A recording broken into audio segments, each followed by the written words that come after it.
Hello there you guys, welcome to one of my videos. Yesterday, Manchester United lost 4-2 to QPR at Loftus Road in a pre-season friendly.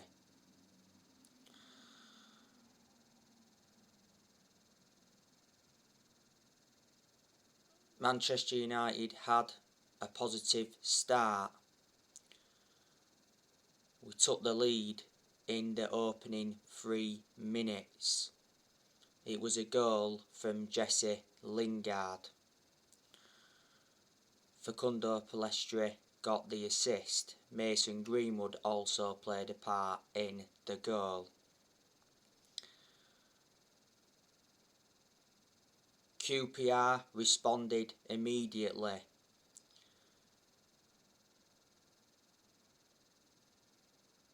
Charlie Austin equalised. It was a very good header. Good cross as well from Lee Wallace.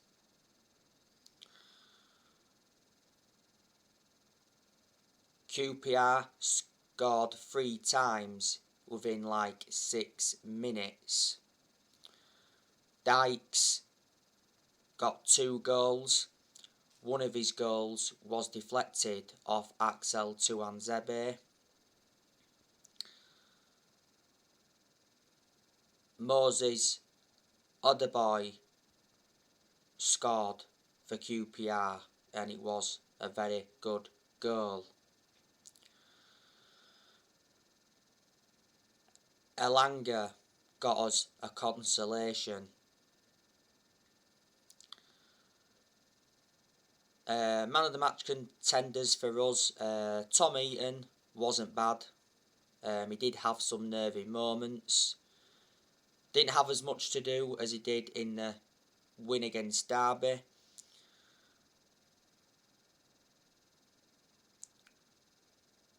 I thought Jesse Lingard did well, took his goal well. Elanga had a good 45 minutes. I thought Palestre played quite well. Matic started the game well.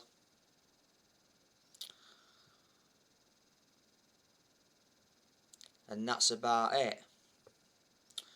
But to be honest with you, not bothered about pre-season friendlies. It's just getting us prepared for the new season.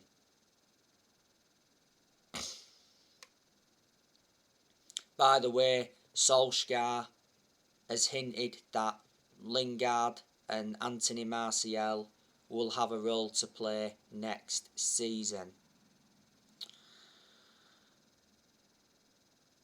Obviously against QPR yesterday though, we fielded a weakened squad.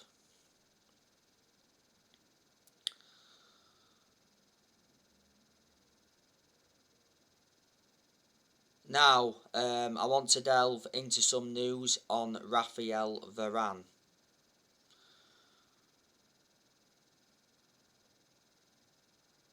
So Man United are very close to signing Raphael Varane.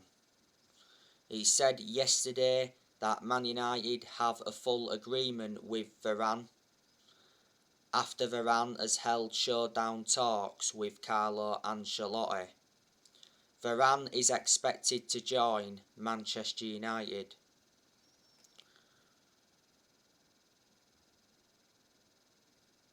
It says Manchester United refused to pay Real Madrid's asking price for Varane. Florentino Perez is demanding £50 million. We're reluctant to pay any more than £40 million. Not so long ago, Varane returned to Real Madrid training. And then he left Real Madrid's pre-season training camp. He trained on the morning. Sorry, he didn't train on the morning, he trained in the afternoon. TF1 said the other day that Man United and Raphael Varane have an agreement in principle. And the other day it said Man United are hours away from completing the Raphael Varane transfer. Man United are willing to double Rafael Varane's wages in order to sign him this summer. So it's looking very imminent that is going to be our second major signing this summer. Rafael Varane has definitely decided to leave Real Madrid. He's already notified Real Madrid that he wants to join Man United this summer.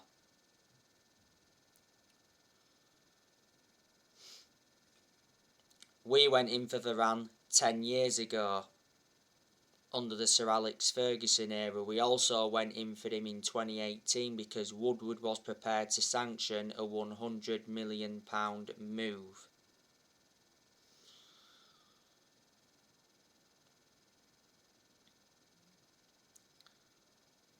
Real Madrid offered Varane a renewal contract offer, but he rejected it. Varane's current contract at Real Madrid expires next year. Varane is regarded as one of the best centre-halves in the world, but some people reckon he's not as good as John Stones. Varane has been a long-serving player at Real Madrid. He's been with them for 10 years. He's made 360 appearances in all competitions, and he's won a lot of trophies, so reflecting on that, he's got a good pedigree as a player, which is beneficial. Real Madrid got Varane from Lens back in 2011.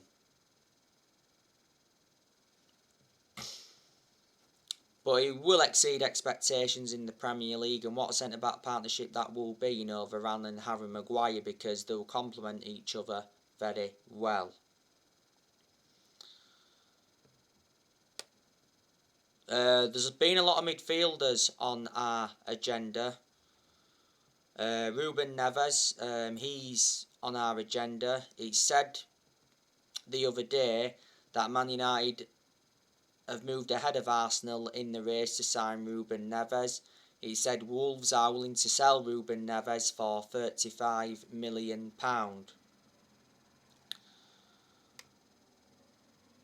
Ruben Neves has got a contract with Wolves until 2024.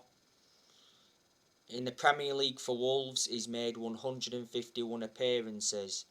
Wolves paid £15.8 million for him from Porto, was it back in 2017?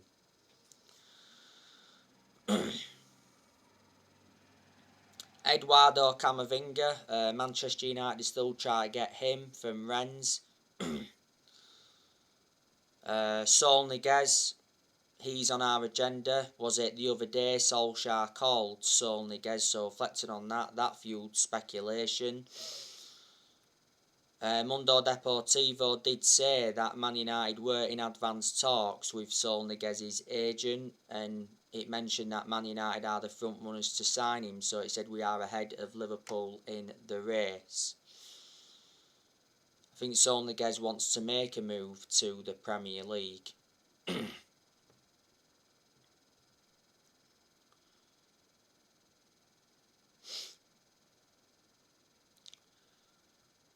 Barcelona were in talks with Atletico Madrid over a swap deal involving Griezmann and Niguez. I think Atletico Madrid are willing to sell him for around £43 million. Saul Niguez has a release clause of £130 million. He's under contract with Atletico Madrid until 2026 because back in 2017 he signed a 9-year contract. Being a long-serving player at Atletico Madrid, he's been with them for like 13 years or so. Sport Bild recently said that Man United have submitted a contract offer to sign Leon Goretzka from Bayern Munich on a free transfer in the summer of 2022, which is next year. But I am expecting Man United to enjoy a very good summer transfer window, because I am convinced that Solskjaer is going to get all the players he wants to recommend in. So far in this summer transfer window, we have made 2 signings. brought Tom Heaton in on a free transfer from Aston Villa.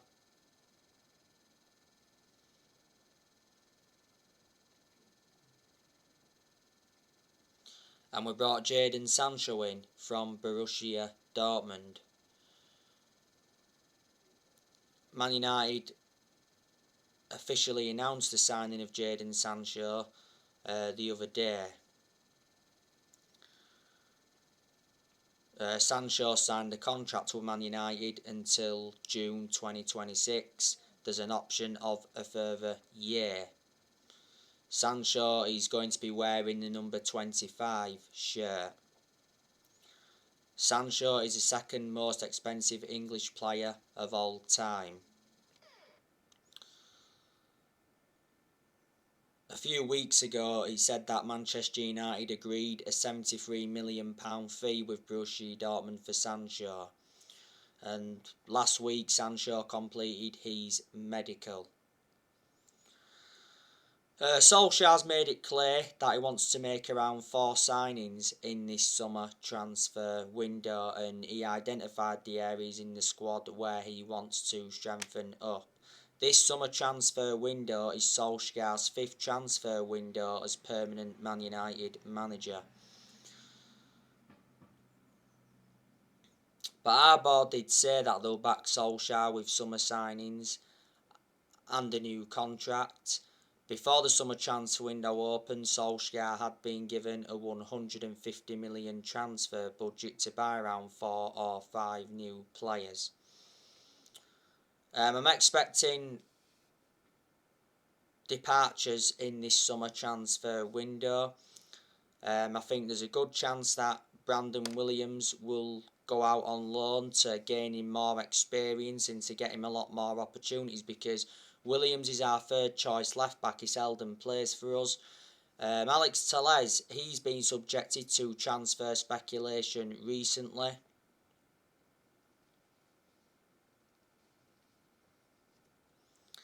Risa said Inter Milan want him on loan. Sky in Italy said the other week that Roma were in talks to sign Alex Telles as a replacement for the injured Leonardo Spinazzola. Telles has only enjoyed 1 season at Man United, but he's unhappy. He's hardly played. When we got Telles last year, I expected him to be our 1st choice left back immediately. We got Telles in a deal worth £15.4 million from Porto. He's under contract with Man United until 2024. Phil Jones, I think we should offload him in this summer transfer window. Phil Jones has always been inconsistent, plus he doesn't get in our 11. He was out with injury as well for a while last season. Jones is the only outfield player that's still with us from the Sir Alex Ferguson era. He's been a long-serving player at Man United. He's enjoyed 10 years at the club. Don't forget we have agreed to let Axel Tuanzebe go, which is the right decision. I think Diego Dalot will be leaving. Last season he was out on loan with AC Milan. Andres Pereira, I think he'll also be leaving as well. He was out on loan with Lazio.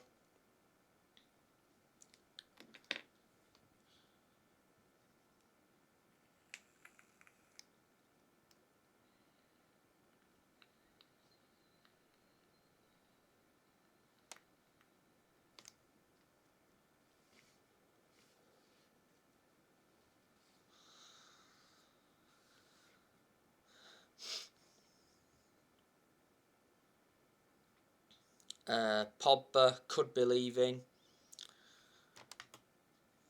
So, there you go. I initially thought Martial, Van der Beek, Matic, De Gea and Lingard were going to be leaving, but it looks like now they're going to remain at the club for next season.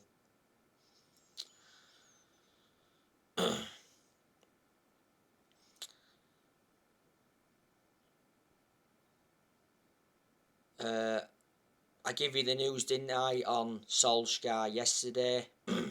Solskjaer signed a new contract at the club until 2024. There's an option of a further year. I'm very sceptical that Solskjaer will see out this new contract.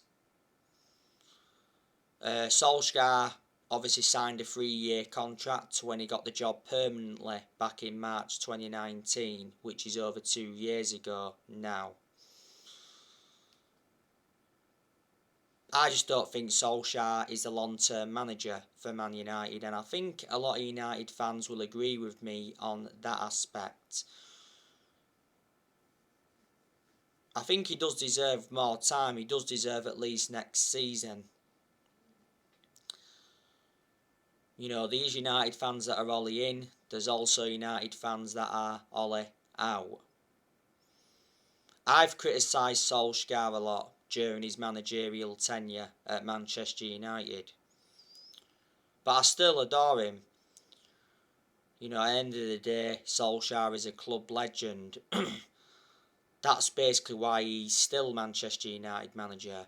Solskjaer enjoyed 11 years as a player for Man United. He flourished under Sir Alex Ferguson's guidance. You know, next season is going to be massive for Solskjaer, and he is aware of that. Next season is going to be his 3rd full season as Man United manager, because he's enjoyed 2 full seasons at the moment. Solskjaer's ambition for next season is to win the Premier League. These United fans that are sceptical we're going to win a Premier League title under Solskjaer's guidance. We haven't won the Premier League since 2013, which is 8 years ago now. We have won 20 titles, and 13 of them are Premier League titles. Solskjaer needs to win a trophy next season, because if he does, that will be an achievement. He's not yet won a trophy as Manchester United manager, and we haven't won a trophy since 2017, which is 4 years or so ago now, so that's nowhere near good enough to our standards. Solskjaer's decision making has certainly got to improve next season, because in a lot of the games he's managed so far at Man United, he's been tactically naive.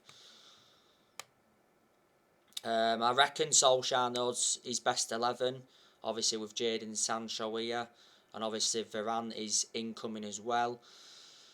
Be interested to see what formation he goes with a lot next season. He's tried different formations at Man United as Ollie. You know, he's like tried the 4-2-3-1. He's actually gone a lot with that 4-2-3-1 formation. You know, he's gone with a 3-5-2 quite a few times. I think he's gone with a 4-3-3 as well. What formation do you think suits Man United's standards? I actually said the 4-2-3-1.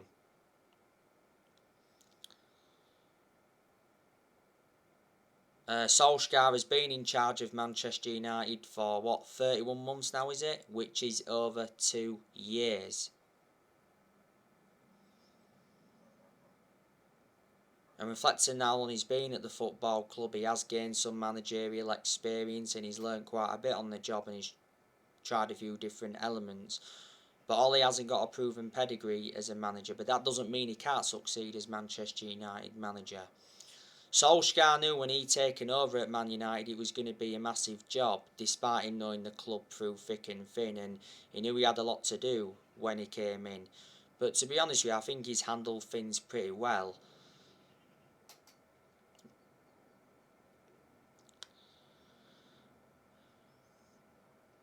Like I said, I do have my concerns about Ollie. But you know, there's also quite a lot of things I've got to credit Ollie for.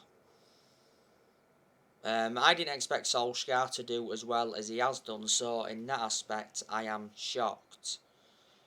You've got to say he's done a good job to say the current squad he was left with when he got appointed in as Man United manager. Solskjaer has more or less given everybody their chances to express themselves, including the young players. I like the way Solskjaer develops the youth. He has made good signings as Manchester United manager. Solskjaer has spent over £300 million. He must have brought a good, 15, 16 players in. You know, Solskjaer's brought the likes of, Daniel James in. He's brought Wan-Bissaka in, brought Maguire in, brought Bruno Fernandes in, brought Odion Ighalo in on loan, but we let Ighalo go in January this year. Brought the likes of Edison Cavani in, Donny van der Beek, Alex Telles, Facundo Palestri and Amad Diallo Traore. We did actually loan Palestri out in January, but obviously now he's back with us. And in this summer transfer window, he's brought Tommy in and Jadon Sancho. Solskjaer's obviously got rid of a lot of players since he's come in. In Solskjaer's first full season, he got us to 3 semi-finals and got us a 3rd place finish. In his second full season, he did well in quite a lot of aspects. He got us to the Europa League final, got us a 2nd place finish last season. Last season got us to the FA Cup quarter-final and the EFL Cup semi-final. And, you know, last season went the entire season without losing away from home in the Premier League, which was a record. So, there you go.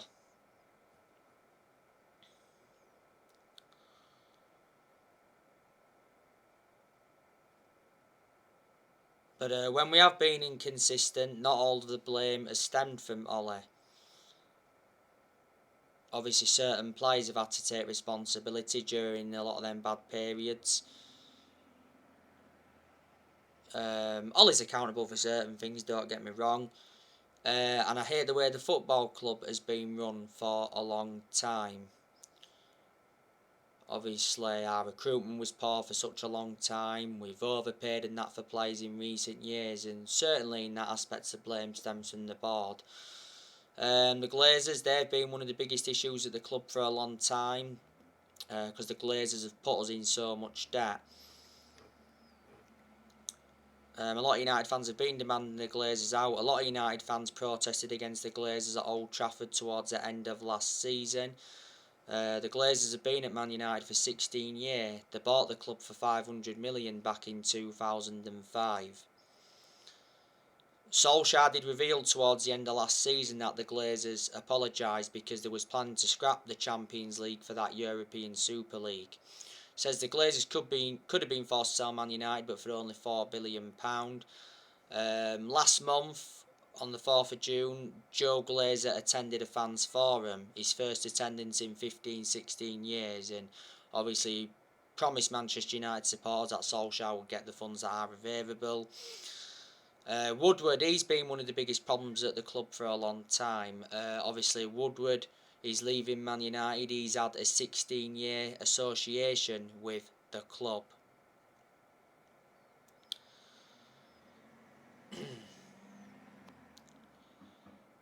I'll be doing another video soon, guys. Drop your comments, likes below on the channel. If you do, consider subscribe as always, and take care. God bless. See you all again very, very soon.